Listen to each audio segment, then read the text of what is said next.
moving back to this, let's test this and see if this is correct. You think that women are staying away from men and trying to go towards relationship because men are just big meanie heads?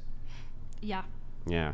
I mean, that's what you said, right? Yeah. I mean, if you want to make it sound stupid, go ahead. That's what I said. Can you explain though why you think that? If women were happy in their marriages, then giving them the right to participate in society without marriage wouldn't have an impact on marriage. But it does, because they don't like it. They don't like being married. Because they're not being treated well in marriage, right? Oh. You have. What about the incentives that they have to get right divorced? Here, she's very happy in her marriage because her husband treats her nicely. What about the incentives they have to get divorced, other. though? They have incentives to get divorced. Yeah, but if you actually like your partner, you're not going to want to get divorced, right? I'm sure if Kendall you have also incentives, has an incentive. No, Kendall is not going to divorce her husband just for the money. She likes her husband. Yeah, so what? Kendall's not every woman. When you talk about incentivizations back the other direction, what you're saying is there's no possibility that there could be incentivizations the other direction, which could convince a woman to leave her husband. That's what you're saying. If she doesn't like him, yeah, there are a lot of incentives. But if he's treating her perfectly well and she is perfectly healthy as an individual as well, then there should be no problem. She would have no reason to leave. Agreed. So hang on. Why would Kendall leave a perfectly happy I understand marriage? what you're saying. I just want to grant it. I want to make sure I'm not straw manning you, so I'm going to steel man it back to you. If a woman's happy in her marriage, even if there's incentives, she's going to stay. Or the problem is either that she's actually miserable because of the way he's treating her, or there's something wrong with her. Correct. Then the logical extension of this would be then that you actually believe that women are initiating most marriages because there's nothing wrong with them, but because it's men's fault. No, I think a lot of women get married too soon. So it's their fault? I don't think women get married soon enough. It's both? Yeah. Then if it's both, then how come men aren't initiating those divorces as much as women? They do as well. They don't. They do sometimes. But why aren't they as much as for the men? record? Wait. Pause. Okay. It makes sense for them not to want to. Wait 1 second. Well, please wait 1 second. Because they actually do. Women really love to romanticize love. On the flip side, men are very logical thinkers, and they're okay with going with the problems. When there's a problem after problem, most times women are like, I'm out, I'm done. It's because of this. We want to get married because we want the big wedding. We want this idea of love instead of actually knowing what love is. So I think to go along, someone had said that people are getting married too young. I think someone said that. I think you said that, Lindsay. I did not. You said that. Are getting married too young. I think I have a lot of friends that are married, and in my opinion, I think they are too young. But I think that because I see all these people that get married young and then they get divorced, but it's because they haven't found themselves. So I think if we taught our children to learn how to be themselves and how to actually find who they are inside, we could promote us actually getting married early. Well, then I wonder if that's true, if you can respond to this, if you think it's due to youth. Why is it that from the Christian frame, if a person and two people marry as virgins when they're young and they're Christians, their likelihood to divorce drastically decreases? I mean drastically. Well, in my opinion, I believe it's because of this hookup culture in general. When you are virgins to begin with, you don't know really what you're missing out on, is what I view it as. So once you have had sex before, outside of it, then you're gonna want to continuously have sex. I want to speak to this because I was a virgin on my wedding night. I'm going to speak to this, and I got married young. I don't think me not experiencing other men is the thing. I feel like I was able to connect with my husband on such an intense level because we weren't physical with each other, and we got to know each other, 100%. Emotionally, deeply. Yeah. That's what you two were talking about earlier. But I also think I wish that people got married younger, not necessarily sooner. Like, you're not dating for 2 weeks and you get engaged, but I wish people would get married younger because you grow together. Whereas opposed to these people that are getting older or getting married older, you have all these separate 30. Finances. Yeah. And like, you're not able to build. I have friends who the wife pays the husband the mortgage every month. Like, that's crazy. Yeah. That is crazy. And so what the data shows is that yes, if you are virgins, and yes, if you get married young and you're Christian, yes, your divorce rate's but that's drastically. Because they're Christians. Yes, It is, but I thought that your primary thing that you wanted was to reduce divorce. I do, but not because they believe that God thinks divorce is bad, but because they're actually happy in their marriages. They report their wait, no. This contradicts what you just said. You just said that women are leaving their marriages because they're not happy inside of their marriage. I literally made sure to steel man it so that you would agree to it. But you're saying it wrong. I said women are not getting married because they don't want to be with somebody. No. Here was the steel man. I'll give it back to you. The steel man. Here's exactly what happened, and you can replay this if you don't believe me. I said, so you're saying women are initiating these divorces because the men are mistreating them, or in some way there's something wrong with the men, and you said yes. Yeah. Okay, so if that's the case, then that would still be the case, even with these Christians. So are these young men just way higher quality men? Because Christians, especially more devout Christians, don't believe in divorce.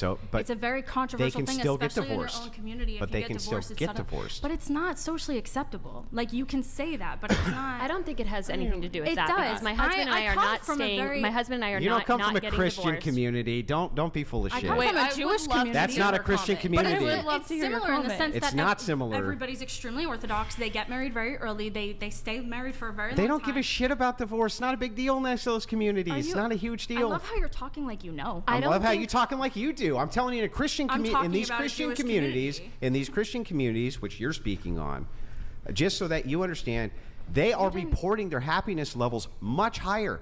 They have less antidepressant use. They go to therapy and therapists far less. They have far less of these societal issues that you see. Stop talking. Almost done.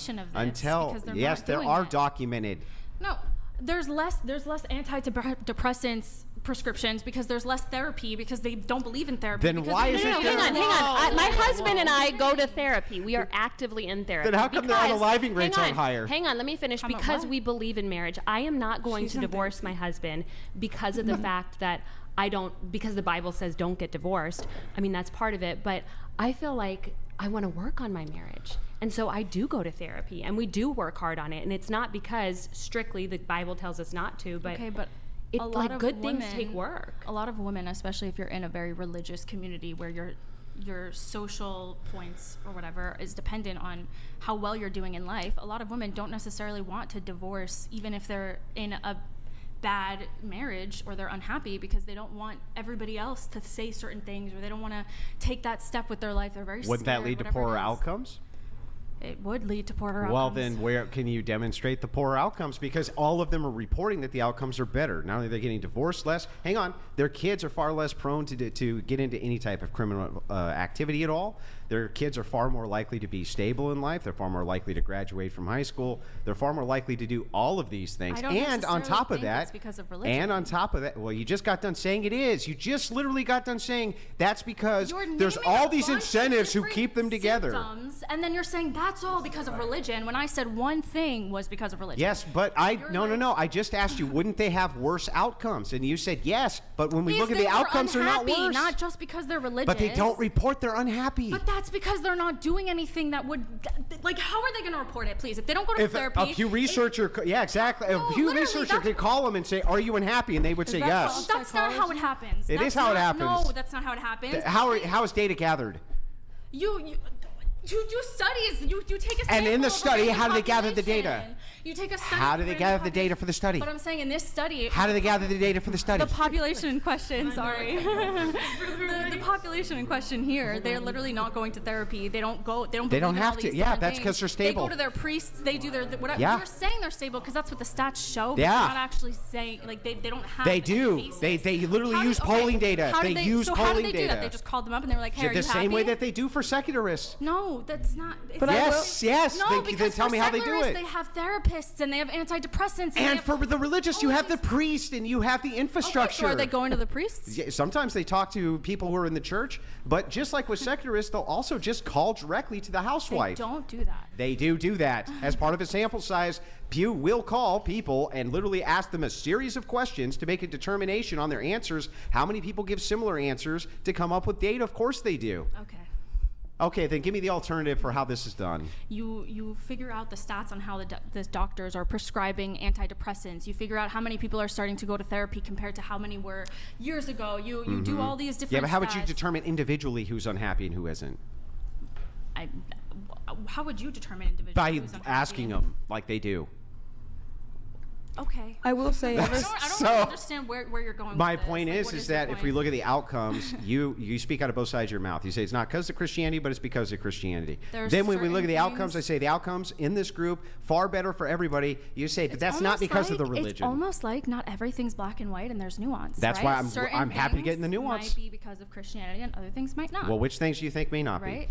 I think the fact that the stats show that they're happier, and the fact that they're getting divorced less, I think that is because their society, and a very, very Christian one. I'm not talking about a very secular society where there's some Christians. Sure. I'm talking about a devout Christian society where everybody is practicing very devoutly. Okay, in that sort of society, they're not. Dude donated $199. Hey dog, you're 100% right on all. But criticism, you're talking to low IQ children focused only on emotion. At home/laughing will not teach them, even if their opinions are laughable. Just my 19,900 cents. Thank you for those 19,900 cents. But remember that this audience is also full of simps, and they don't like seeing women uncomfortable. But anyway, go ahead. Whatever. This community is filled with people who believe in very similar values, and those values tend to be no divorcing, no therapy is bad, no antidepressants, these things are bad. And so all of the other stats that people would usually be able to base off in order to determine, is this community happy or not? Hang on, wait, are you saying that the Christian community says that it's bad to be on antidepressants and it's bad to go to therapy? More devout Christian communities believe that, from my understanding. Maybe I'm wrong. No, I don't think that's absolutely right. Not. That's absolutely wrong. I will say that when you do accept Jesus into your life, but are you guys you're you're actually right. Just so you know, yes, it is true that they often don't have to go to therapists because they have the infrastructure of therapy there. They have their priests, they have their community. They need it less. Okay, so and what ends up happening is, yes, you can make these determinations based on what these people are self-reporting, and you can look at their outcomes versus the rest of the population. That's how you would do the happiness index globally. You would look at the outcomes, who has the houses, and who's living with food in their belly, blah blah blah. You would add all that to a happiness index. Why wouldn't you add that same type of thing when it came to outcomes for individuals? Of course you would. For individuals, I just when you're talking about individuals, it's like a little bit hard. When you're talking about a community, that's different, right? If you're talking about a Christian community versus like a regular secular community. Yeah, but it's made up of individuals. Yeah. So we're just looking for averages. Well, when you're talking about one individual, you can't. I'm not talking about one individual. Exactly, we're talking about an entire. We are talking about the community. That's the point. Right. But the point is, within this community, these individuals seem very much more well-adjusted than other individuals. Some of that, I think, is because, first of all, Christianity, but other things is because also of Christianity. No, but I'm saying because Christianity denounces certain ideas like divorce and therapy and whatever. But also, I do think that because Christianity promotes the nuclear family, which I actually do think is a great thing, that also helps a lot. It's too bad that feminism doesn't. I don't necessarily think that's true. I think feminism just promotes that men and women are equal. Would you like me to read the quotes of the famous feminists who say that the nuclear family needs to be destroyed and eradicated? Taken it too far, and I would disagree with them. But just because I'm a feminist doesn't mean I have to agree with every feminist take. Yeah, but in order to achieve egalitarianism, you'd have to remove the nuclear family because the nuclear family requires patriarchy. No, it doesn't. It does. No, it doesn't. Okay, so the nuclear family does not require a mom who stays at home and a father who works. Even if it does, that's not patriarchy. Well, then what is it? They can still treat each other with respect. Respect has nothing to do with patriarchy. If you were in charge of a family, what do you consider patriarchy to be? All it means is home of the father. It just means a society run by men. Yeah, patriarchy means a society run by men. It doesn't mean your house can't be a man can't be head of a household. Yeah, he can. Then it would be a patriarchal household. No, it wouldn't. Then who runs it? The man can be. How can a man be a head of a household but not run it? Because he's making all the money, but that doesn't mean he has to not take any word from his wife and just do whatever. I'm pretty sure you're supposed to just leave the family closer to God. Wait. I'm so confused. Is he in charge of the household? No, they're both in charge. Oh, they're both in charge. Okay, so then. But he has more say over certain things, and she has more say over certain things, right? They're both in charge. She has more say, for example, over the children. What should the children do? Should the children do this? So you think that if you think that the nuclear family... He has more say over the money because he's making the money. If you think that the nuclear family is the backbone of society? Mm-hmm. Okay, do you think that? I would say having two parents' presence is the backbone of society. I wouldn't necessarily say one has to stay home. I would think that it's better. Well, it's optimal, right? Yeah, definitely. Okay, so I mean, if you're going off of what's optimal, if we look at the society in which the nuclear family was most present, definitely the men were in charge of those households. I don't think it has to be that way, though. Okay, maybe not, but they definitely were. Okay, but it doesn't have to be Okay, that but way. even if not, can you acknowledge that they were? Yeah, for and sure. that worked great. That was how history was. And yes. that worked fine. I disagree. That didn't work What? So then you don't really believe that the nuclear family. You just want what you want is some kind of bizarre equality family. No, I agree I believe in a nuclear family. However, it only works if the parents who are leading the family are You both. mean the father? No, the parents. No, the father. Whatever. Are both well-adapted, adjusted individuals who are emotionally mature and respect each other equally. If that's not happening, then your nuclear household is going to be a toxic household where both parents are just fighting all the time. And you keep the on children wanna conflating leave. this idea of leadership and respect. This is very strange. So when you say respect each other equally, right? What do you mean by that? I mean, respect should be going both ways. Yeah, I don't get know how that, that's but I'm not confusing. sure what you mean by equally. Like, how you expect her to respect you, you should be respecting Like, her. for instance, let me give you just a quick, easy example. Okay. Say a man gets home from working and he walks in and his wife is leaned over a stove and he gives her a nice open palm smack to the ass, right? And she goes, "Don't do that." And he goes, "Shut up." And he goes and he sits down and he drinks his beer and blah, blah, blah, blah, blah, blah, blah, right? Next day she comes in, she does the same thing to him, right? And he goes, "Don't ever do that again," right? Is that the kind of equality you're talking about? I think in your scenario, if the husband properly respected his wife, if she said, "Don't do that again," he'd say, "Oh, I'm sorry, I didn't mean to bother Right. you," and then she wouldn't do that. Okay, right? so then if they have a financial dispute and he says, "I want the money to go here," and she says, "No, I want it to go here." He's making the money, so I think he should probably have the say. If they have a child dispute, I want my child to go to this school. You want your child to go to this school. I think Got she it. should So have the she say. takes over the children and where they go to school, and he makes the financial decisions. Yeah, I mean, Okay, they so could then- probably make those decisions together. So to be she honest, gets an both of inheritance them. from her mother of $100,000. Does he get to decide where that goes? No, that's her money. No, that's her money, right? Well, He is making the money. That's why he has to say. She's yeah, raising the right, kids. That's right. why she has to say. That's her money. Why isn't it his money? Why isn't the one money that he's making her money? It is. It's It literally he's absolutely literally is. taking care of It the absolutely entire is. family with it. Okay, then why doesn't she get a say over it? What do you mean? Because first of all, he can go to his wife, and you can say to your wife, you It's a know, or matter she of can respect. come Like, to what are you these questions?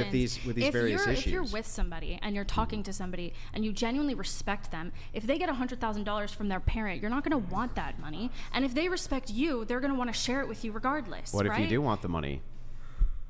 I mean, if you want the money more than you care about them as a person, then you just need to work on Well, yourself. I don't understand. know. If you want to keep the money more than you care about your spouse as a person. Yeah, that's what I'm saying. Respect needs to go both ways. Well, they if shouldn't it expect goes, to get the but, money, but and the other nobody's person saying should that share the respect doesn't go both ways. But what we're trying to get to is if there's a dispute in the household, there's only two people. One has to make the ultimate decision. Yes, but if two people So are who working as is a it? team, it's not necessarily so spiteful, right? There doesn't have to be. I'm not saying it's spiteful nor adversarial. I'm saying someone has to make the ultimate decision. Which Why can't one? they make it together?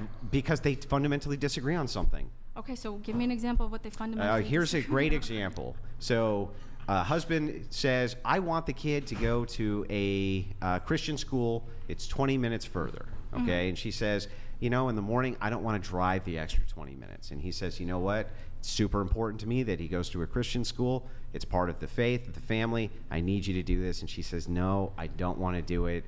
It's too much work." Something like this, right? Who's the tiebreaker? I mean, that's like unreasonable. Obviously, she's going to take the kid to school, right? Like if she's putting up a fight because she doesn't want to take the kid to school because it's just too far, like that's a little bit ridiculous. Absolutely. Okay, She now doesn't respect her he says husband. I want to take our investment savings and start a business, and it's risky. It's mitigated risk, but I still want to start the business anyway so I can follow my dreams. Does he get to do that? Yes. I definitely think they should make that decision together because if he fails, But they can't agree. Yeah, well, if he fails and he does it anyways, I know, but they she's can't definitely- agree. Okay, so if they don't agree, he obviously can do it anyways. But if he fails, you understand she's Yeah, going to hold it against him. I understand he can, but what I'm asking about is should. So what I'm saying is if Yeah. if a person, if they cannot agree, they can't agree in this context. They're fighting about it. They're worrying about it. They can't figure it out. Somebody has to be the decision maker. In that case, do you defer to him? It depends on the context, is what I keep I just telling gave you the context. Right, so in that context, yes, you defer to him. If he fails, it's on him. You can blame him for it. But it does affect you, right? Of course it's going to affect you. Okay, so I don't understand where the equality is then. What do you mean? We literally well, just if it's always just a deference to the man, where's the equality? Different examples in yeah, which I'm trying we to test the defer to logic. different- Yeah. It depends. It's a nuanced thing, right? A lot of these are nuanced. You have a very basic and collective take on everything. It's like all men are this and all women are this, and this is how everything should be. I'm not giving a collective take. When the real world is very gray, it's nuanced, it's mixed with black and white. It's not a very like this situation should be. So then how come when I give you nuanced takes, by giving you nuanced hypotheticals, you complain? I didn't. I just gave you answers to all of them. So then back Literally, to this. I'm so happy this is recorded. Every single one of them I gave an answer to. Yes, well, this is true, but this comes to our ultimate question then. I can't figure out then what you mean by equal. Equal means they work together. They respect each other. Yeah, but equally. if ultimately it just comes down to the man makes the ultimate decision. That's not ultimately what it comes down to. Then how come every example I give you it does? Because that's not what happened, right? Like, it is what happened, right? It's not what happened. In every example can you give me the scenario where you said the woman makes the choice in any of the hypotheticals I gave you? Yeah, in the hypothetical where you slapped her on the ass and she said she didn't like it. There you go. You didn't say defer to her either. I said you should listen. She didn't like it. You said you should listen, but not the deference. What I'm asking is who makes the ultimate decision? Is it the man? Is it the man or is it the woman? Every example I give you, it seems to defer to the man. Depends on the context. Yeah. Well, then give me the context where the woman should. What should my child wear to school today? Should we put him in the red shirt or the blue shirt? Oh, I don't know. The wife will make that decision. What should we eat for dinner today? Yeah. Should it be pizza or should it be lasagna or should it be, I don't know. My wife will make that decision. Should the house be done in this way or should whatever? Blah, blah, blah. I don't know. Let us assume for a moment that he tells her, no, we're not having lasagna tonight. Should he be deferred to? Deplorable Dude donated $199. Not a simp, but prefer progress over the unintelligible cackling status quo. Anyway, panel question. If a family loses their home, does that look worse on the man or woman? Maybe reason for hierarchy? It's worse on the man. If the family loses... Interesting. He's asking like if it goes into... If a family loses their home, does that look... foreclosure? Loses their home? I guess he's saying like if a man loses their home, is it the man's fault? He's trying to establish that the man is the head of the household because if they lose their home, people are going to say that's the man's fault. They're not going to say, oh, the wife failed the family. They're going to say the man failed. Very nuanced and situational. If she's drunk on a Tuesday and she lights the house on fire, probably her fault. Yeah, definitely her fault. Absolutely. We can all agree there. We were having, to the viewers, apparently this was YouTube-wide. There was some weird viewership glitch. Our viewer count was up at like 10,000, almost 10,000, and then it dropped to like 200. It happened a little earlier on in the stream. Now it looks like it's recovering. There was also some weird chat issue going on where people couldn't send messages in the chat. I was freaking out. My YouTube channel wasn't loading. I was like, oh fuck, did we get banned during the live stream? I think everything is okay now, but it did dip, went back up and dipped again. I'm hoping it's fully fixed now. Unfortunately, I think we lost a lot of organic viewers in the process, so I think it's all fixed. Anyway, I just want to finish this exchange real quick. Yeah. So I'm trying to figure out, in context, when the man inside of the nuclear family has a fundamental disagreement, when you think he should defer to the woman, and if he doesn't defer to the woman, right, is it worth breaking up the household over the fact that he won't defer?